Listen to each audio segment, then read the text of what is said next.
En El Salvador todo el mundo tiene miedo. Nosotros salimos, pero no sabemos si vamos a volver. Ahora somos la única fuerza vivas en estas comunidades y es que pedimos ahora la reivindicación de ellos. Los testimonios salvadoreños que acabas de escuchar describen una de las épocas más duras del país. Un tiempo en que las calles estaban dominadas por pandillas salvajes que robaban, violaban y mataban gente inocente a sangre fría. Tal fue la brutalidad de esos grupos que la nación se transformó en la más peligrosa del planeta por la cantidad de asesinatos diarios que se registraban. El pueblo vivía con miedo hasta que hubo un giro radical con nombre y apellido: Nayib Bukele. La prioridad del presidente y su gobierno fue cazar y hacer pagar por sus crímenes a cada uno de los pandilleros. En esta entrega de Militarmente vamos a conocer en detalle el ambiente salvaje que se vivió tiempo atrás y cómo es el polémico presente que incluye un estado militarizado y cárceles que parecen sacadas de una película de ciencia ficción. Comencemos con el video.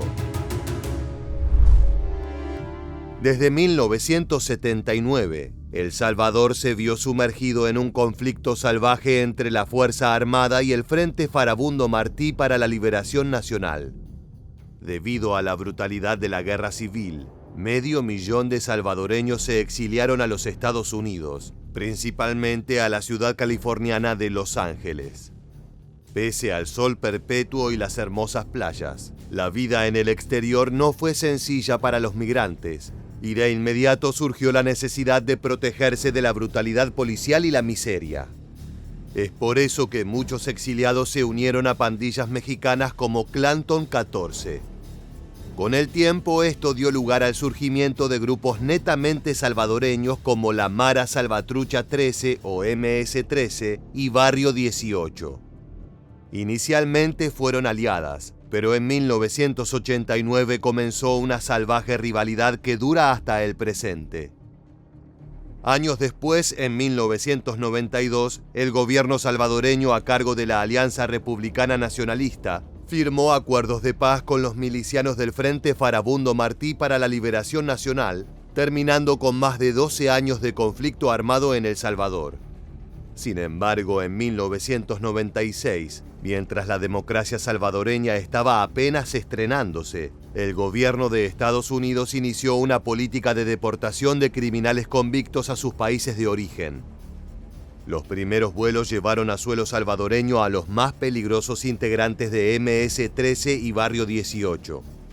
Al llegar, los jefes buscaron marcar su territorio y para ello necesitaron un ejército de pistoleros. Es por eso que prometieron poder y protección a cientos de reclutas, en muchos casos huérfanos que no tenían cómo mantenerse y encontraron en el crimen una salida de la miseria. A otros los obligaron a unirse con violencia y amenazas de muerte. Why are so many young people joining the gangs right now?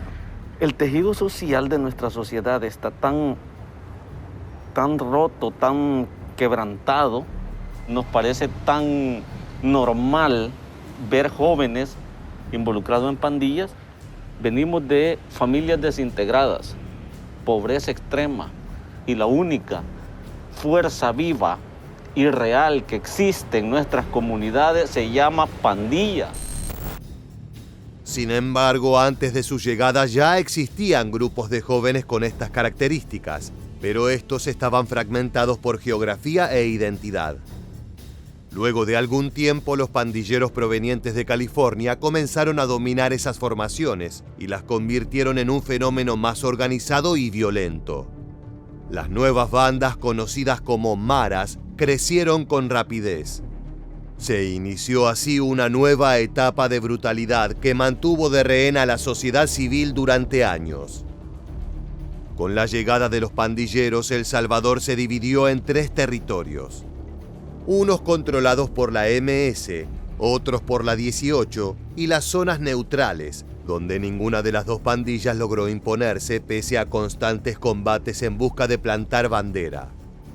Esto implicó que los salvadoreños pasaron décadas movilizándose con precaución, pues quienes vivían en barrios controlados por la MS podían peligrar en la zona de la 18. Además, al salir de sus límites, los habitantes tenían que pagar $1 a los pandilleros y otro al volver para evitar enfurecerlos, lo que siempre culminaba en torturas y fusilamientos arbitrarios. Los civiles no fueron los únicos susceptibles a ser abusados y acribillados. En muchos casos, los uniformados recibieron amenazas y ataques espontáneos de parte de las pandillas. Escuchemos un testimonio brindado en 2015 previo al cambio radical propuesto por Bukele. Cuando sos policía y no andas con el uniforme, es cuando más miedo te da porque no puedes salir con tu familia al parque. No les puedes explicar, mi amor, si salimos a la calle, estamos latentes a que nos pase algo o a que me maten. El miedo que sentían los uniformados también era experimentado por los comerciantes y trabajadores que tenían que pagar altos montos de dinero. La denominada renta era la principal fuente de ingresos y las maras la justificaban como una contribución o impuesto que tenía como fin la supuesta protección de los vecinos de la comunidad.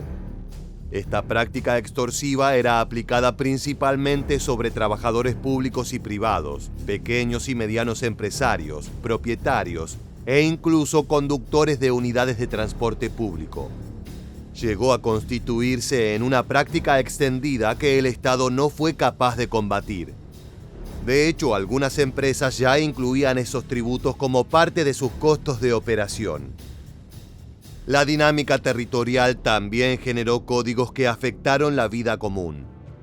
Por ejemplo, las mujeres que vivían en la zona de la MS-13 debían evitar pintarse el cabello de rojo, pues ese color se usaba en las vecindades del barrio 18. Además, a esta banda se asociaban los tenis blancos marcas Adidas, mientras que los Nike a los miembros de la MS-13. El Salvador se transformó en una zona tribal manejada por reglas escritas con sangre y que se aplicaban con brutalidad en manos de milicias integradas por sicarios y traficantes. Escuchemos ahora el aterrador relato de cómo los familiares de una mujer policía fueron atacados por las maras. La rodearon 10 sujetos y le asestaron 55 impactos de bala. Tenía proyectiles incrustados en su cuerpo, tenía 25 disparos de arma de fuego por atrás y salieron adelante. Otro disparo acá, salió acá. Fue como una lluvia de disparos. La brutalidad relacionada con el fenómeno de las maras salvadoreñas puede ser pensada en 4 direcciones. La guerra entre pandillas rivales, la violencia callejera ejercida sobre los civiles, la represión estatal hacia los delincuentes y las respuestas salvajes de estos contra el Estado. Desde mediados de los 90, esa combinación representó una seria amenaza para el proceso democrático que El Salvador intentó construir luego de la firma de los acuerdos de paz en 1992. Para peor, el creciente nivel de armamento de las pandillas presentaba la posibilidad de que el país centroamericano volviera a sumirse en una guerra. En las zonas controladas por las pandillas imperaba una ley no escrita conocida como ver, oír y callar. Funcionaba así. Digamos que la pandilla roba un taxi de un hombre y él pierde su única fuente de ingreso. Ahora bien, si denuncia el crimen ante la policía, la pandilla se venga violando a su esposa o hija, o incluso matándolo a sangre fría, para después exhibir su cuerpo en zonas públicas a modo de advertencia para el resto de los habitantes. Un laberinto sin salida. How do you feel about the gangs, the gang members that, you see probably every day? Es un rencor que sientes hacia ellos. Y aún lo siento, pero ya no tanto como al principio, porque una vez a un pandillero lo hice bajado y comencé a golpearlo. Y le daba y yo no sentía. Hasta que un compañero me dijo que lo dejara. La violencia ejercida por las maras sacaba lo peor de las personas, rebajándolas al nivel de los pandilleros. Nuevamente queremos recordarte que estos testimonios corresponden a policías que hablaron en 2015, varios años antes de que comenzara la política actual de seguridad. Pero para llegar a eso tuvieron que pasar muchos intentos previos para solucionar la crisis. En 2003, las maras ya eran uno de los principales problemas del país, y como reacción a esta problemática, el gobierno lanzó una política denominada mano dura, una suerte de precedente fallido a las estrategias que años después aplicó Nayib Bukele.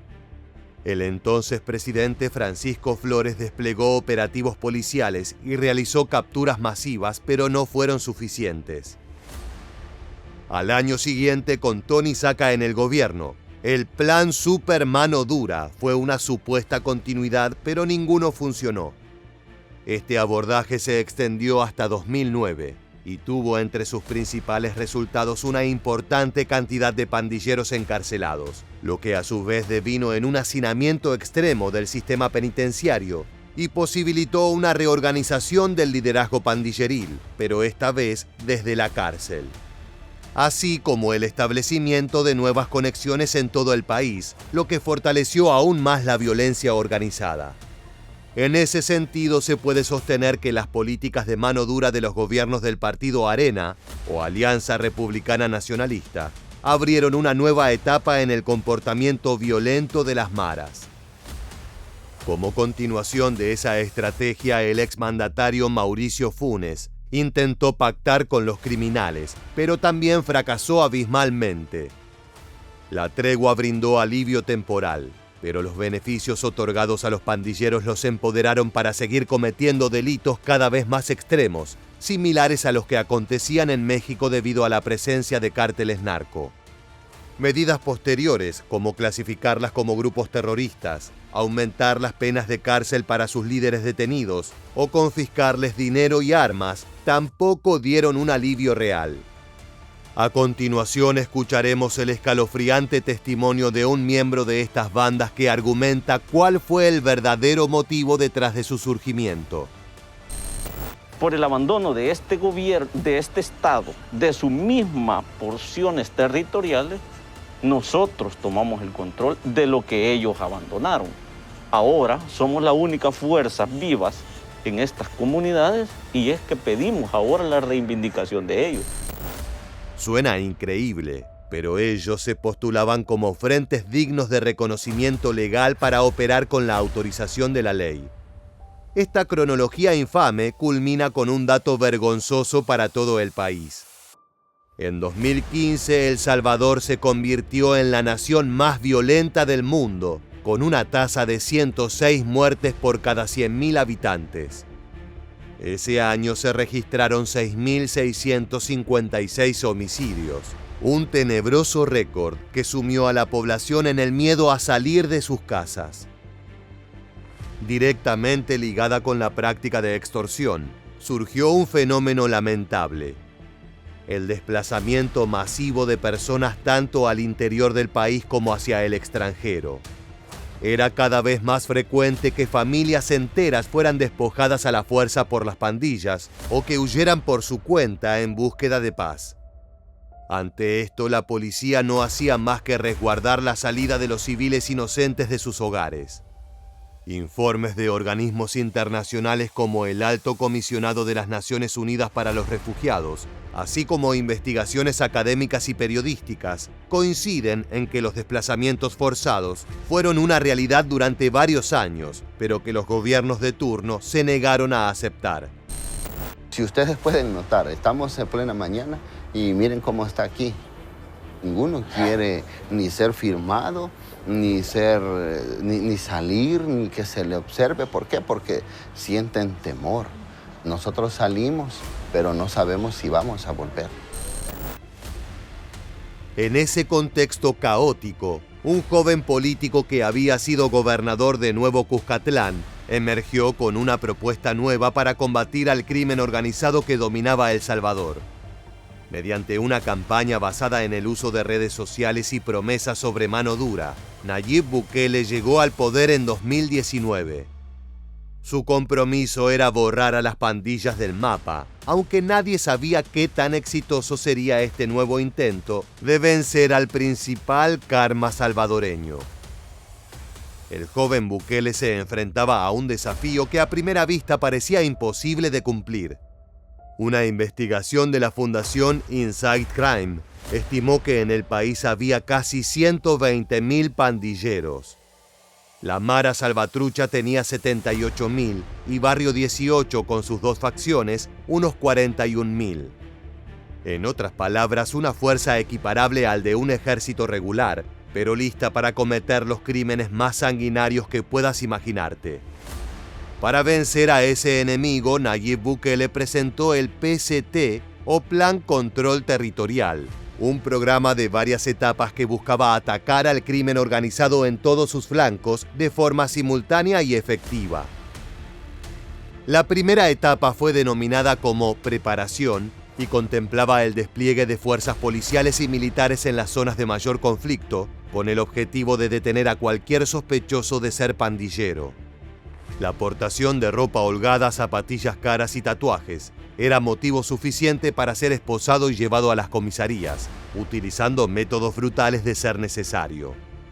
En paralelo se prohibieron todas las visitas a las cárceles, aislando a los criminales que ya se encontraban tras las rejas. Escuchemos las palabras de Gustavo Villatoro, actual ministro de Justicia y Seguridad Pública. Ya con el acompañamiento de la Fuerza Armada, que mete 7.000 hombres acá, nosotros otros 1.000, pues van a tener nada más dos caminos: o se mueren en la montaña de hambre o se entregan a la justicia. Las siguientes etapas fueron presentadas por Nayib Bukele con los nombres de oportunidades y modernización. La primera se relacionaba con medidas sociales para los pueblos más humildes de El Salvador. Se destinó muchísimo dinero a la construcción de parques públicos, escuelas y otros espacios para evitar el ingreso de los niños en pandillas. En simultáneo a estos programas de corte social, se llevó a cabo una modernización masiva del arsenal policial y militar para combatir a aquellos elementos que ya formaban parte de las maras y que no tenían rehabilitación posible, sin importar qué tantos parques se construyeran. En total se destinaron $109 millones para la adquisición de pistolas, rifles, chalecos antibalas y otros materiales. Esto se complementó con una limpieza de las fuerzas, retirando a uniformados con acusaciones de corrupción. Durante años se supo que muchos oficiales eran socios de las pandillas y que les dejaban el camino libre para realizar sus fechorías.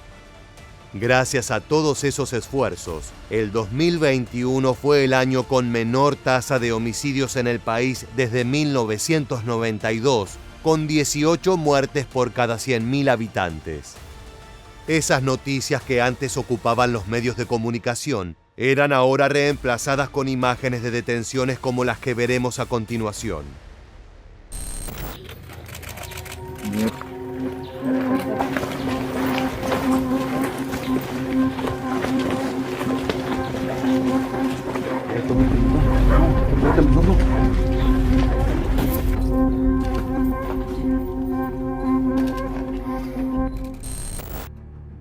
El despliegue de militares y policías permitió desbaratar las estructuras de las pandillas que se financiaban con el cobro de renta, sicariato y venta de drogas al menudeo. La cruzada de Bukele acabó con el dominio que las maras ejercían sobre el 80% del territorio nacional, lo que incluía prácticamente a todas las ciudades y comunidades productivas.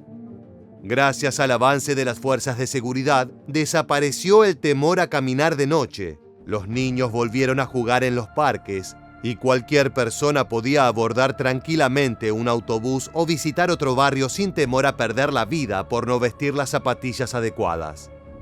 Ciudades enteras retomaron la normalidad de sus vidas. Gran parte del sector productivo, comercial y de transportes dejó de pagar los cobros de rentas, lo que mejoró exponencialmente la calidad de vida de los empleados y gremios empresariales. Los restaurantes podían atender de noche y repartían comida a domicilio sin que sus motoqueros regresaran baleados al comercio. Si bien todas las medidas tomadas por Bukele fueron efectivas, era necesario construir un espacio de detención capaz de contener a las decenas de miles de pandilleros detenidos. Fue así que los ingenieros salvadoreños dieron vida a uno de los grandes sueños del primer mandatario: el CECOT, siglas que significan Centro de Confinamiento del Terrorismo. Con más de 23 hectáreas y una capacidad para 50.000 presos, es una de las obras de reclusión más grandes y ambiciosas del planeta. De seguro has visto imágenes de la organización militarizada y el trato que reciben los internos, pero si necesitas un recordatorio, veamos algunos videos de esta impresionante instalación.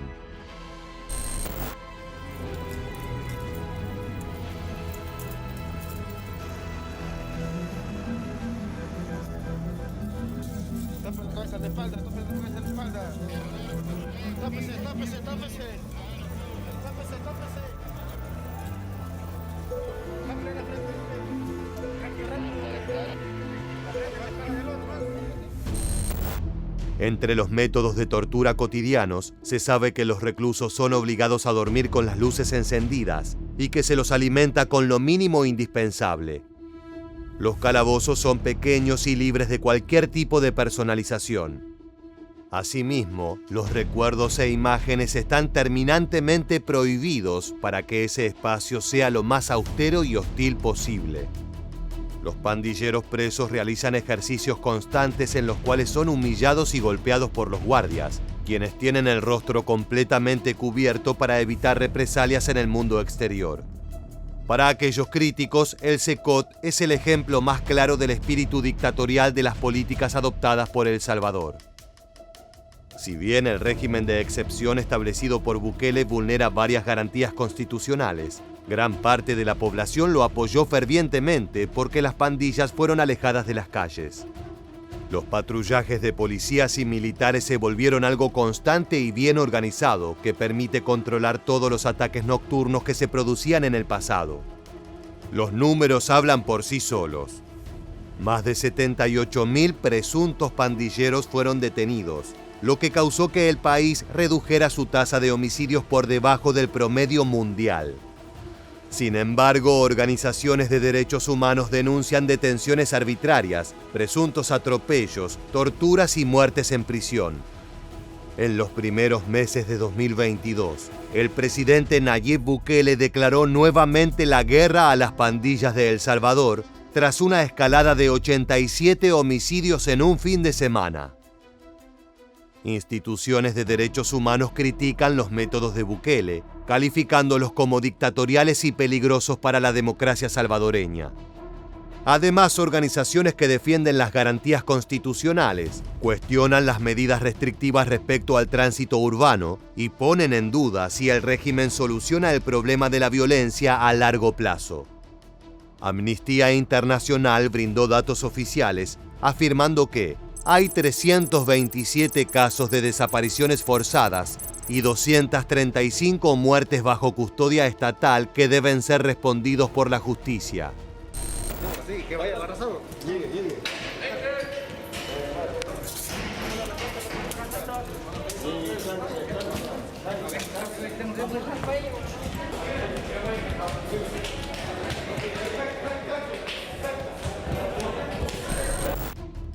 Otro informe de 2023 calculó que en El Salvador el 1.7% de los mayores de 18 años estaba detenido por cargos relacionados a las pandillas locales, lo que arroja una de las tasas de población penal más altas del mundo. Parte de los prisioneros permanecen en el CECOT, esa mega cárcel construida por Bukele, considerada la prisión más grande de América Latina, con capacidad para 40.000 reclusos y un severo régimen interno. Los presos afrontan juicios colectivos sin derecho a defensa y sus familiares no pueden visitarlos.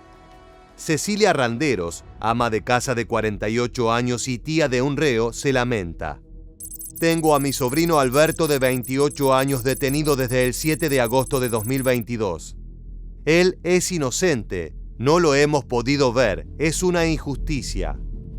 Si bien unos 7.000 detenidos han sido liberados, Grupos de derechos humanos afirman que todavía hay muchos inocentes tras las rejas. Más allá de las polémicas, los resultados son notorios.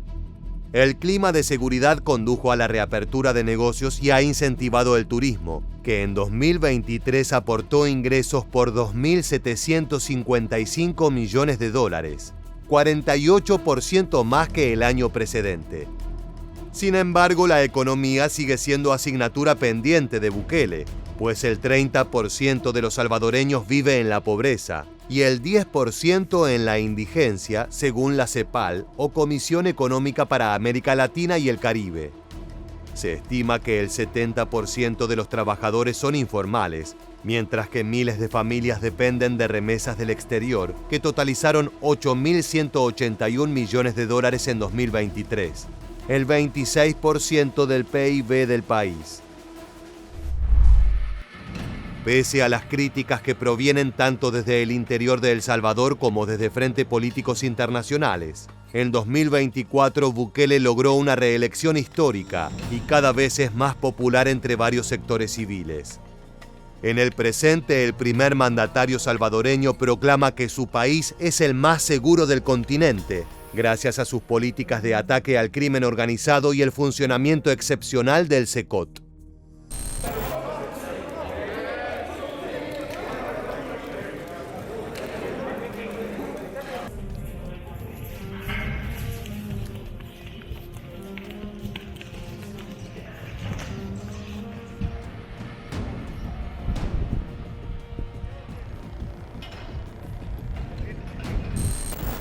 Antes de despedirnos, nos gustaría conocer tu opinión al respecto. ¿Crees que las políticas de Bukele son extremas o son las apropiadas para combatir el caos de las pandillas? Déjanos tu respuesta en la caja de comentarios. De esta manera llegamos al final de un video cargado de brutalidad y polémica. Si te gusta este tipo de contenido y quieres seguir las noticias más impactantes del crimen latinoamericano, te invitamos a suscribirte y activar las notificaciones de nuestro canal. Sin más, nos despedimos hasta la próxima entrega de Militarmente. Gracias por acompañarnos.